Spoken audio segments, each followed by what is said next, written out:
তোমাকে আজকে কিছু সত্যি কথা বলি, রাগ করবা না। হাতটা দাও, হাতটা মুখ মুখ করো। তুমি এমন একটা স্টুডেন্ট যে পরীক্ষায় ভালো রেজাল্ট করতে চাও কিন্তু পড়ো না, ঠিক না বেটি? ঠিক। রাগ করলা না। তুমি এমন একটা স্টুডেন্ট যে পরীক্ষায় সব সাবজেক্টে পারলো কিন্তু ইংরেজিতে তুমি গোল্ড মিষ্টি খাও প্রতি বছরে, সবাই ঠিক না বেটি?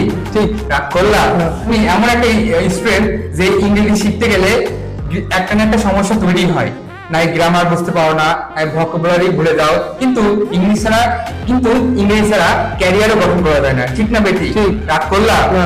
তুমি এমন একটা স্টুডেন্ট সারা বছর তো পড়োই না, পরীক্ষার আগে রাতে পড়লেও 5 মিনিট কোনো মতন পড়ে তোমার হাতে ব্যথা, মাথা ব্যথা, নানা রকম শরীরের ব্যথা তৈরি হয়ে যায়, ঠিক না বেটি? ঠিক। রাগ করলা না।